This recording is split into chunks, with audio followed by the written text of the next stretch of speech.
Hello and welcome to the Unique CPA with your host, Randy Crabtree. We're committed to creating a thriving community of accounting professionals who are physically and mentally healthy, fulfilled, and energized by their work. Our ultimate goal is to elevate the reputation of the accounting profession and vastly improve the lives of those in it. The Unique CPA is brought to you by Tri-Merit, the specialty tax professionals.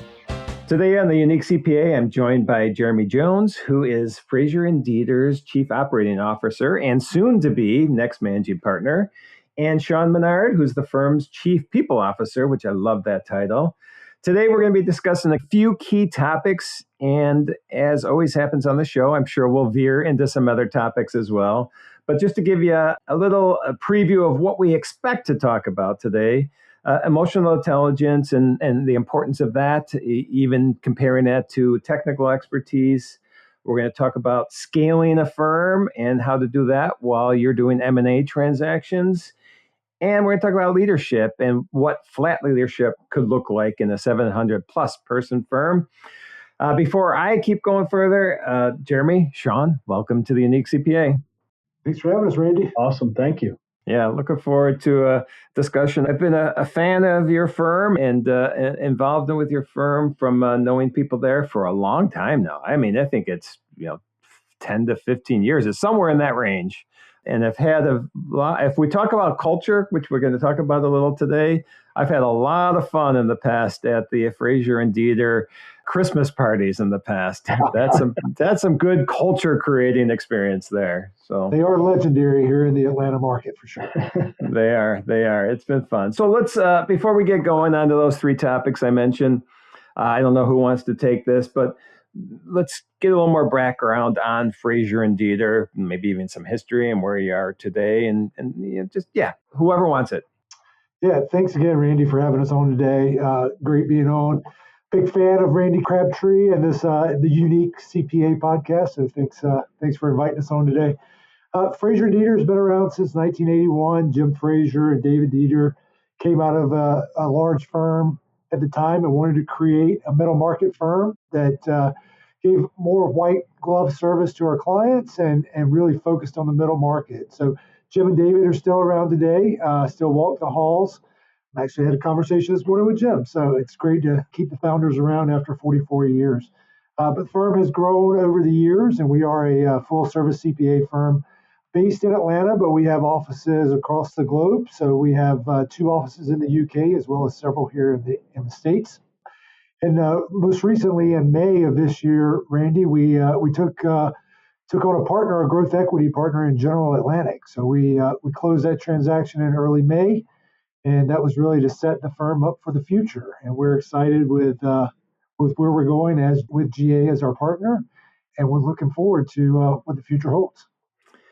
So a couple questions on that, because obviously that's a hot topic these days in the profession. Was this a long process, a short process? I'm assuming for the last 5 years, you've been called nonstop about, hey, you looking to do a deal? And so a little bit on the process. And then in addition, what were the things that you were looking to solve with this transaction? So, Jeremy, you want to jump in on that? Yeah, for sure. Well, I think any of these processes are long. So our process started really in 22. So in 2022, the board came to Seth and myself and said that they wanted to evaluate what it meant to be backed by a growth equity partner or what it would mean for a firm our size to roll up to a larger firm. So for the majority of 2022, we spent a lot of time with consultants in the space. We spent a lot of time with other firms, some private equity players. Really at the end of 2022, we decided that it was not the right time for Frazier and Deeter to go to market. So we did some internal restructuring, if you will. We invested heavily in our shared service team. We had already brought Shawn Menard in, but we invested heavily in our IT group, our marketing group, in our internal finance group to build ourselves out to operate as though we were a private equity owned CPA firm. So we operated that way for about a year and a half, and then the market continued to be very hot. And we decided last year in early 24 that we would explore private equity again. So we went through a process starting In July of 24, we hired an investment banker and we went to market and we talked to probably 35, 40 private equity firms. We had our rubric. We knew what we were looking for in a partner. We decided not to go with our highest bidder when we were looking at when it came down to making a decision, but we went with the firm that we thought was the best cultural fit for us. Ah, nice. That was the most important thing for Seth and myself and our partner group, and really for all of our employees, was to have the right partner to help us grow into the future. When we were evaluating whether we wanted to go down this path, we really looked to what was happening in the industry and where we wanted to take the firm. And we knew to grow and to have the size and scale that we thought we needed to be Frazier and Deeter many years into the future, that we did need to bring a growth equity partner to the table that could help us with investments in people and technology and other offices, the M&A activity. So that's what really drove us to decide that bringing in General Atlantic was the right move for the firm and our partnership and our people. All right. Perfect. I appreciate the background there. And because I want Shawn to have an opportunity to speak here, I mentioned in the intro, I love the Chief People Officer title, which is I've heard before, but for people who haven't, explain what that means and what your role is. Oh, sure. So Chief People Officer really it encompasses a lot of things, but overall, responsibility of my team is to recruit, go on campus, find experienced hires, build out the right employee experience, anything from small happy hours to really large company-wide events. And we also have a pretty robust learning and development wing to my team that helps build out the technical learning experience as well as all of our leadership development and soft skills training. So we've invested heavily over the last 4 years in the people and culture team. We've got about 15 members of the team that span across those 3 different departments with team members here in Atlanta, but we even also have someone in our India office, so spanning across the globe. Nice. And you're going to have to make sure you let me know when that next happy hour is. I'll meet you over there. So I can totally do that. All right. Thank you. And then before we get into those 3 topics, like I said, and we'll get into other things, just because I think it'll tie into that, since doing this deal or even prior to the deal you did with private equity, I assume that you've done M&A transactions, merging in other firms. And is that obviously been happening prior, but is that ramped up since that deal, or is that what you're looking at doing? Yeah, prior to taking on private equity from General Atlantic, we had done probably half a dozen acquisitions in the past. They were smaller firms, specialty firms. But really, since taking on our growth equity with General Atlantic, the mergers and acquisition talks have definitely increased. We've closed one transaction. We acquired a firm in Huntsville, Alabama in July of this year, England, Reichman and Armstrong. That acquisition has gone fantastic on both sides. We couldn't have asked for a better cultural fit than the team that joined us from England. We currently have a couple other firms under LOI, and as you can imagine, there are a couple of dozen firms that we're in conversations with at different areas and pursuing them for sure. I will not ask names of those firms. The England Reichman, what's the third name in there?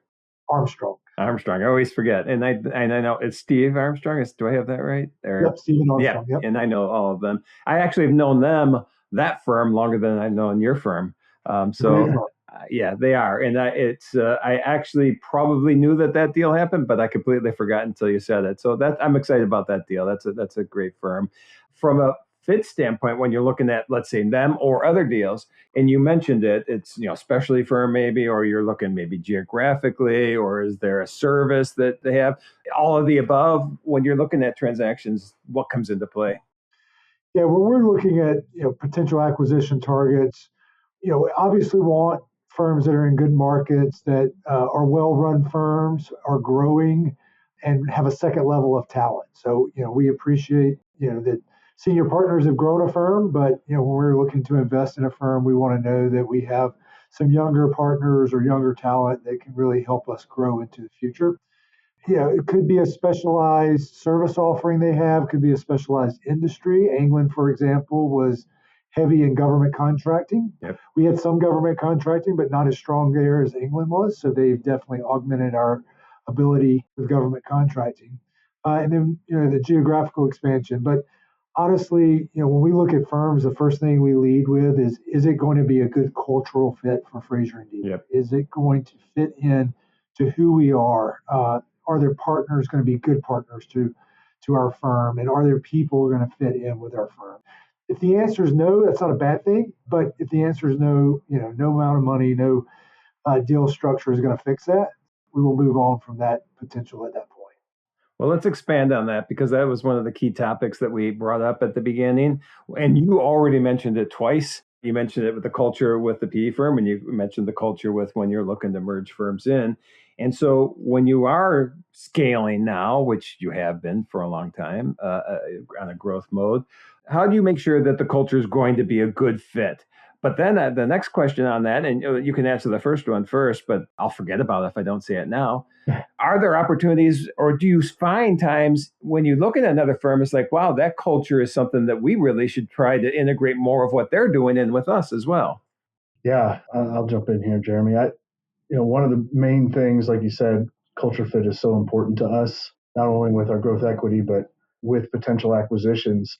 And when we're meeting with specific firms up front and early, there is a lot of relationship building that's happening between their senior partners and our senior partners and executive team.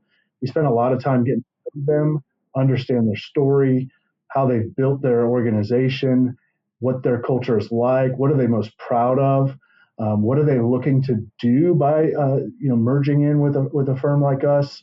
We spend a lot of upfront time before we even go down the path of what the deal parameters or the numbers look like, because we want to make sure that there is a really good fit there. And when it comes down to once we start moving forward, we get under a letter of intent and we start meeting maybe more key members of their team as they're getting brought into the conversations. We spend a lot of time understanding how their roles work, where their culture really thrives. And there are things that other companies do that we will adopt. So I'll give you an example with the Anglin acquisition earlier this year. One of the things that I learned that they do is they do stay interviews with all of their people. Most people, best practice, you're always going to do an exit interview when someone's walking out the door. But we learned quickly, like, oh, so tell me a little bit more about the stay interview. And they actually every year will go have conversations with all of their people and ask just a handful of questions about what keeps them coming back through the door every day. That's something we're going to incorporate here at Frazier and Deeter that we learned from England that we weren't doing in the past. And so, it doesn't have to always be a perfect culture fit of exactly who we are, but it's almost like a culture ad. Like, what can we do to help differentiate ourselves to stay people first and thinking about our people in the best way? And so that was a really good example that, we've seen from the past acquisition that we're going to adopt. Yeah, that's nice. I love stay interviews. It's something, honestly, I don't think we have integrated. We should, but I've heard about it so often that it's like, it makes sense because sometimes people aren't going to feel comfortable coming up to say, this is things that I'm not happy with here. But if you bring that out rather than in an exit interview, but in a stay interview, that's when you can address it. So that's such an important aspect. So further on culture, because now, there's so many things in culture that I can't even think of all of them, but let's say just simple things like maybe the titles they use are different than the titles you use. Is that something that you have to work on integration? Because people's mindset be like, did I just get demoted or did I just get a raise or what's going on? Have you run into that? We have. We ran into that with England and we are running into it with a couple potential acquisitions now. And the key to that is communication and being flexible. And so working with their senior partners and talking through their employee roster and, really getting a good understanding of what everybody does, what their responsibilities are, what their roles are. Because what we find is, yeah, we may all be CPA firms, but the way that they approach their work and the way they organize, it's very different than maybe how we do. And so we're not going to jam everything into exactly how we do it. We will flex and we will make adjustments based off best practice that we're finding, because we don't want to break any of these potential firms that we're bringing in and the way that they've been so wildly successful. And so we'll meet in the middle. We'll have conversations about specific titles. If we use associate and senior and they only use the word staff, we'll work through that and find the right common ground. Sometimes your operations people have different kind of titles than, at Frazier and Deeter, and we work through that. And so we try to be as flexible as possible just to make sure that they don't necessarily feel as though they're being jammed into something, but it's more of a partnership right out of the gate. Yeah, and that's good. So when you do a transaction like this, from a culture standpoint, is there like an integration playbook, or do you have a step-by-step plan? What's the process there? There is a playbook. I use that term lightly because, between the executive team and each of the client-facing groups and the marketing team and the IT team, we all have different things we need to get accomplished to make an integration be successful. And so each of us come at it from a little bit of a different angle, but we try to pull all that together, coalesce it together to make sure that we're all on the same page when it comes to the type of data we need, the information we need, the communication we need to have. But I use that term loosely because I'll give you an example. One of our potential acquisitions, they wanted to tell their employees about this potential acquisition happening a lot sooner than we probably would have done that. And so, but it felt right for them and their culture. And so we supported that. But then we pivoted and we were flexible to make sure that we changed our schedules to be there, to be a part of that conversation, to answer questions and everything like that. So yeah, sometimes there is a playbook, but you got to be flexible because each firm is going to run a little bit different and they have different nuance and context with the way they want to communicate with their people.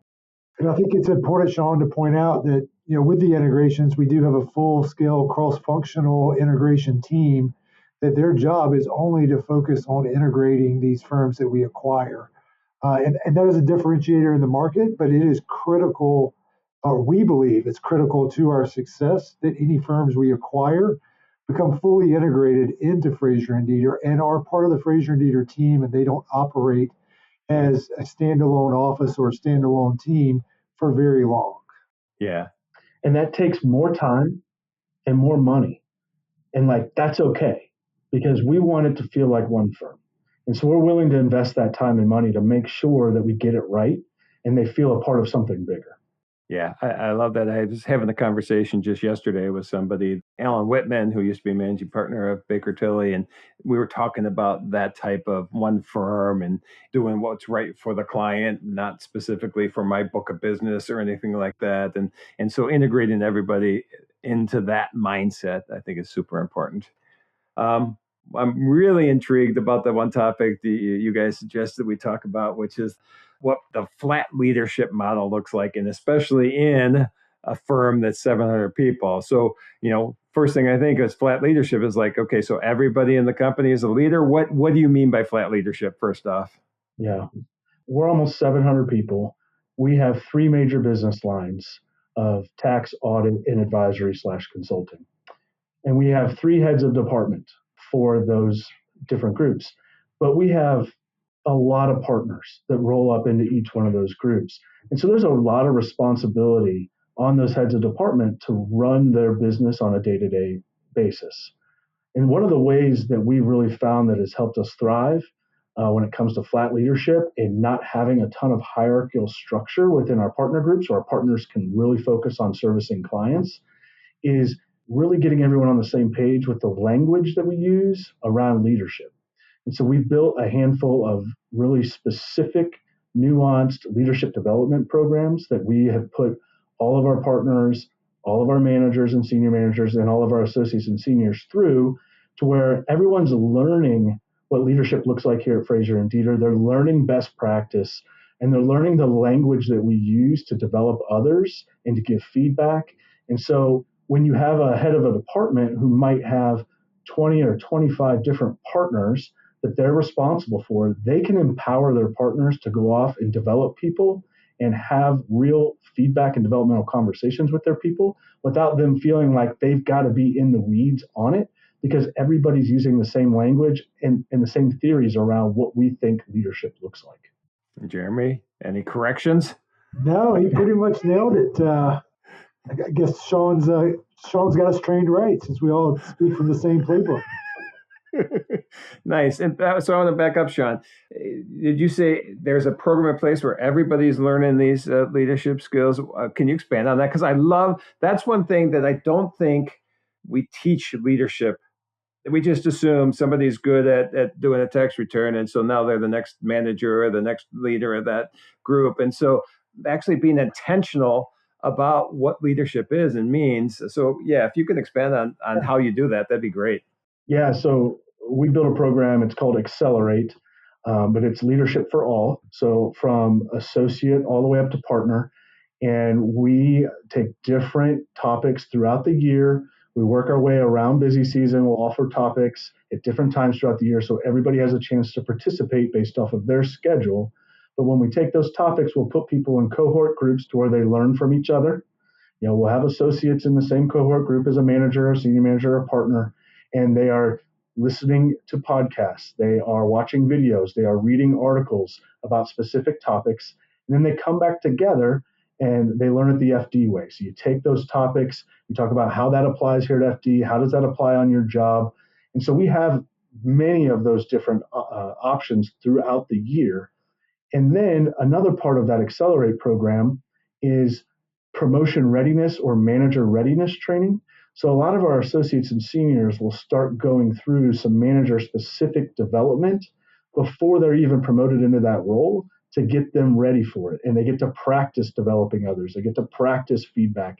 And we give them tools and things that they can do on the job during busy season and resources. So that way they're practicing on the job, and it doesn't feel like this thing that's sitting over here where I got to go to this training workshop, but it's actually happening in your normal day. And so that's the program that we've built over the last couple of years. 87% of our firm has went through the program in less than 2 years in some way, shape, or form. And it's completely, it's not mandatory. It's you opt in if you want. And so we haven't had to even make it mandatory, but that's the learning and development culture that we've built over the years. And so almost everybody is just opting in to be a part of it, which has been really helpful from the flat leadership perspective, to where we can be almost 700 people and not feel like we have all this hierarchy. So not mandatory. You're at about 700 people. About 600 of those 700 have already participated in the program. I think that's a pretty good participation rate. I'm guessing that people are enjoying that aspect of it and learning, which I think is so important. So we're going to stick with Shawn.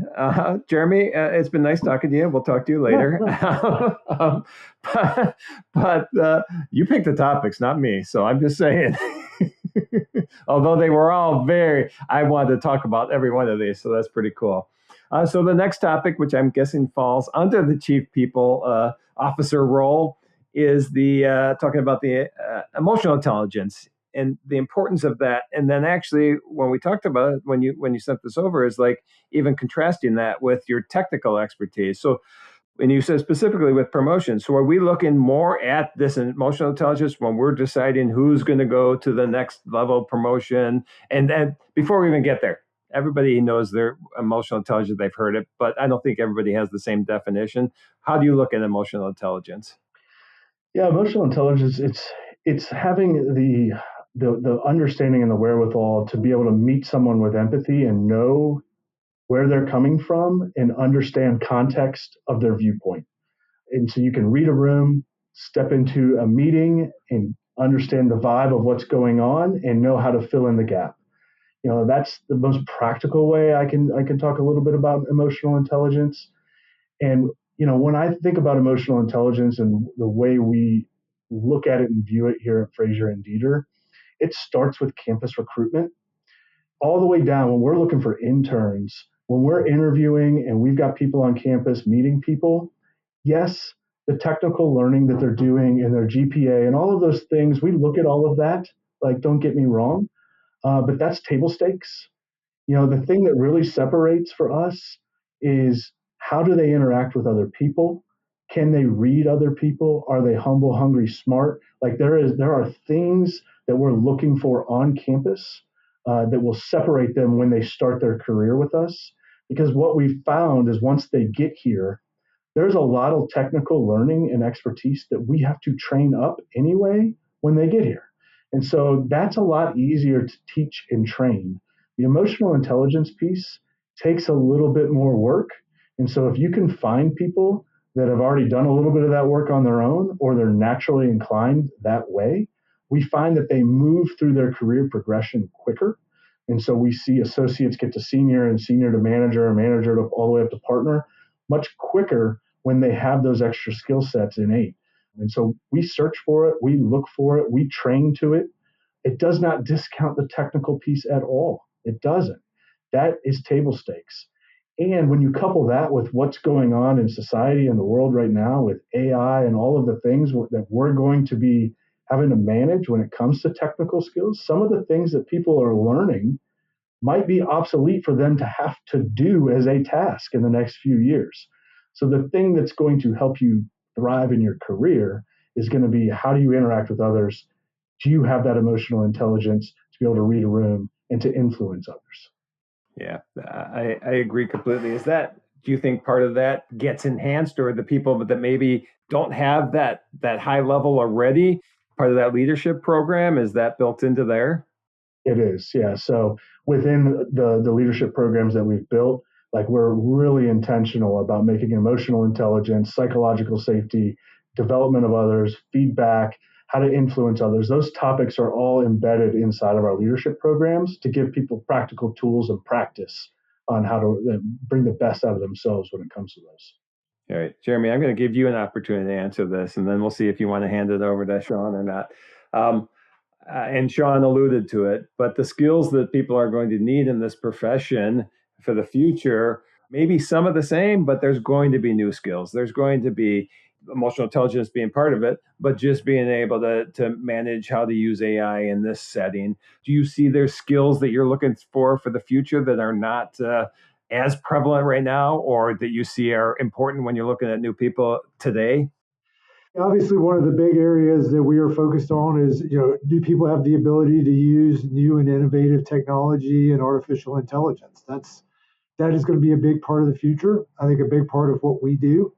A lot of the lower level tasks that people get trained on how to do today when they come out of school, of preparing a tax return or doing an audit, a lot of that can be automated over time, and it will be. We already see that with some of the new software technology that's recently come out. So we do think that's a big area that we need to focus on, is making sure people have that skill set to be able to look at technology and use the technology and not just think about how to do a tax return anymore. And then, the other side for us, and I know we're a little different as a CPA firm, but one of our core values is entrepreneurialism. Mm-hmm. So when we look at hiring people off campus or experienced hires, we want to know that they have that gear, that they can be entrepreneurial and they can think outside the box. And it doesn't mean they have to go start a whole business unit, but maybe they bring a new idea or a new process, new technology. They bring something to the table that differentiates how we do what we do. And that's key to us. That is very important for all of the new talent we're bringing in. Yeah, I'm a big fan of being open to ideas, because ideas can be looked at as mistakes at times, because, hell, no, this didn't work. But if you don't bring it up, you're not going to advance. You can't be innovative. You can't be creative. And so just letting people know that, yes, it's okay to try this new thing, because we're going to need that. And so this may come off of that or not, or I can let you comment on that. You can say, Randy, yes, that's great. I love what you said. That is great, Randy. All right, we're getting the laughs out of the way. But what I wanted to talk about a little bit is defining career paths, because I sometimes think we're not, different firms do it different ways. I think we often, I don't know what you guys do, you can answer this, we often concentrate on, here's the partner career path, but not everybody wants to be a partner. So when you're defining career paths, are you looking at multiple career paths for people to follow? Yeah, we are actually. And we have your traditional career path, We have that baked into our onboarding process. The moment people come in, they get exposed to our roles and responsibilities. We have role guides. We have learning paths attached to those role guides to where, as an associate, I know the expectation of my role are these things, and I can see what the expectations are for a senior and so on and so forth. And so you can see what it's going to take from a skills perspective to move up through your normal traditional career path in a CPA firm. So we have all that at people's fingertips. But the other thing that we actually do a really good job of is we are flexible. We have a lot of folks that will be in our client-facing roles for years, and they're great contributors, but they may not want to always do client-facing, or they may not want to get on that partner track. And so we end up with a lot of really cool, innovative, operational type roles that people end up stepping into and making something of it that has enhanced our firm's culture. We have had folks come out of the tax business into our finance department, and our current head of finance, she was a tax associate and moved her way all the way up, and so she's running our finance department. We've got people who will step into scheduling roles or operational roles, or what we would call a chief operating officer role of a specific department, because it's a non-traditional career path, but we've opened that up for people, and people see that there are other options besides just moving all the way to partner. Okay. And then again, the freedom for somebody to think, it's okay for me to say, I want to be over here rather than over there. I think that alone is just sometimes a skill and leadership that we don't use enough. Yeah. And Jeremy, I want to ask you another question. Since you are currently the COO and soon to be CEO, but from an operations standpoint, do you see a way that, when operations, you're looking at productivity, I assume, and that, and getting work done, and this kind of intersection between culture and output and how those interact with each other? Yeah, they're not mutually exclusive. I mean, you can have a high performing team that has a great culture, and that's what we are building here. That's what we have built. That's what we'll continue to build here. We reward our employees very well. We do have, high expectations, especially depending on the time of the year. But, Shawn mentioned it and talked about it a little bit. We also have a lot of flexibility with our people. So it's very common for us to have part-time people on our client-facing roles. We have a lot of remote employees. We actually just became the first CPA firm to be hybrid certified. And we're proud of that. So, there's a lot of opportunities for our people to continue growing and being flexible. But, again, we do have accountability. We are running a business, but at the same time, we can still have a great culture in everything we do. Yeah, and I think it's important from that standpoint you are running a business, you have goals, you have places you're looking to go. We'll talk about that in a minute, where those places are. But being transparent on all of that is so important to me that, hey, if you're not transparent, people will make up their own ideas in their own mind of this is what's happening. When you are transparent saying this is why we're doing this, maybe not everybody's going to be agreeing with you, but if you at least show them this is the plan, this is why we're doing it, I think you have much better buy-in, because I've seen it where people will make up their own ideas. And when you let that happen, that'll kill a culture immediately. Yep. Obviously, things have changed.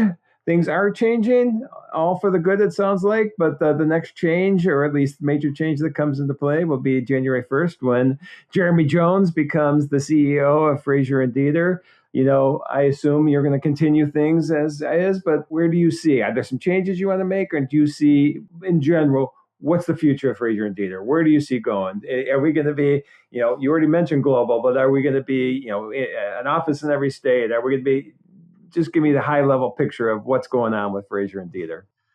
Well, Randy, I'd love to tell you we have the perfect roadmap, but the way the industry is changing every day, I don't know. We have to change and be nimble as well. But I will be only the fourth managing partner here at Frazier and Deeter over the 44 years. So, my predecessor, Seth McDaniel, has done a fantastic job taking us from $30 million to $160 million firm, and maybe a little bit bigger if we can close a couple acquisitions by the end of the year. Would be great. But Seth's done a great job. So, we all have different leadership styles for sure. But, what Seth and I share, as well as with Jim and David, the founders of the firm, who were also managing partners at one point, is we do believe in the people. We believe in the entrepreneurial spirit. We believe in being accessible to our people and having high quality work. And that is not going to change. That is core beliefs of the firm. That's what we were founded on. That's what we continue to operate under today. And we'll continue that into the future. I do think we have an opportunity right now as an industry. I don't know how long this opportunity will last, but there are a lot of great firms in the market today that are trying to figure out their future. And so firms like Frazier and Deeter have the opportunity to fill that void for some of those firms and to help them grow what they currently have by acquiring those firms. And they come onto our platform and they can still be strong leaders in their market. They can be leaders within the firm. And I think we have a great opportunity for that. So over the course of the next 3 to 5 years, I think we'll do a lot more geographical expansion through acquisitions. At the same time, we are laser focused on what technology does to our business. So we have a innovation committee within the firm. Their whole job is to really focus on what is the new technology available and what is the new technology we need to either go buy, build, or partner with somebody to make our jobs easier and make client work more efficient and effective in everything we do. So those are a few things we're leading with right now. You've gotten to know Shawn a little bit. He's obviously a key part of that. On the people side, we have to have the best and the brightest people. We've also, obviously invested heavily in our IT group and our marketing group because those are our key areas of focus on growth here in the next 3 to 5 years. Yeah, I mean, that's just an engine there working out you there with the marketing and sales. And while everybody's doing their tax returns and their audits and their advisory, business is coming in. And that's part of from the reputation you've built as well. And it's easier to out and promote it and market it when you have that in place. All right, before we wrap up, there's a final question that everybody gets. And I think you were warned ahead of time. I love talking about this profession. It's an amazing profession for me, but who we are and what really makes us who we are is what we love doing outside of work. So, Jeremy, I'll start with you. Actually, no, I'm going to change it. I'm going to start with Shawn. Ooh. Shawn, I'm going to start with you. What are your outside of work passions? What do you enjoy doing when you're not being the people officer? Yeah. So I'm a big family guy. I've got been married for 20 years. I've got an 18-year-old son and a 16-year-old daughter. I'm in the throes of trying to find where college he's going to go to right now. He grew up playing sports. He's a 3-sport athlete. I coached his travel baseball team for years. So when I wasn't working, I was on a baseball field. That leads me to another passion of mine, which is sports. I'm a huge Chicago Bears fan. Yes. I'm a huge St. Louis Cardinals fan. No. Oh, big Bears fan, big Cardinals fan, and a big Virginia Tech Hokie because that's where I met my wife and where I went to school. And so, I spent a lot of time, attending sporting events, going to sporting events, watching sports. And then the last thing, just in general, like this kind of relates more back to work, but, a huge passion of mine in some way, shape, or form is developing people. I want to bring out the best and the brightest in every single person. I want everyone to feel as though they are appreciated, that they're adding value, and that they're making an impact. Like if everybody shows up to work and feels those 3 things, retention's high, loyalty's high. And so, I try my best to put the infrastructure in place for all of our leaders to thrive in that area and for them to develop the next generation of people. And so that's why we build the programs we do, but we put it in their hands to go build those relationships with the people around them. Nice. Jeremy, your turn. Well, I hate to copy Shawn, but I will a little bit. Big family guy, so married to Corey, got 3 daughters.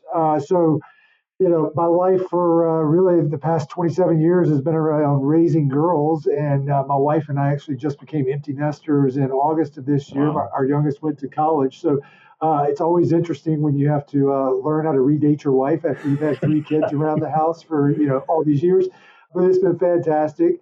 But having, 3 daughters and a wife that are very active, outdoors are a big part of our life. So whether it's wake surfing on the weekends or out hiking and backpacking and sleeping in the woods overnight, which my whole leadership team thinks is hilarious, that I go get lost in the woods on the weekend and actually rough it a little bit. But wow. That's a big part of our life, and we love it. My wife and I are actually doing a trip next weekend, so it should be fun. But that is, those are our big passions on the personal front. And I've been in this industry a long time. I love work. I know that's weird. It sounds nerdy, but I love public accounting. It's given me and my family so many opportunities. It's helped me grow as a person, as a leader, as a business person. You just see so much with the number of clients we interact with. And I think this is a fantastic industry. And I love coming to work every day. Feet hit the floor at 5 o'clock and I'm ready to go because there are so many things we can do with public accounting and with accounting in general. And I'm just excited for the next generation to see where it goes because it's going to be totally different, Randy, than what you and I grew up with. We are going to be dinosaurs before we're ready to retire. I already am, Okay. But that's all right. All right, guys. Well, this has been a fun conversation. I love hearing what you're doing. Exciting times at Frazier and Deeter, and really, I'm looking forward to watching what happens over the next handful of years. So thanks again for being on the Unique CPA. Awesome. Thanks for having us. Thanks, Randy. Thank you for joining us today on the Unique CPA. You can find the show notes for today's episode and learn more about TriMerit at theuniquecpa.com. Remember to subscribe and leave a 5-star rating on your favorite podcasting app. And join us next time for more expertise and insights on the Unique CPA. ProfessionalProductions.net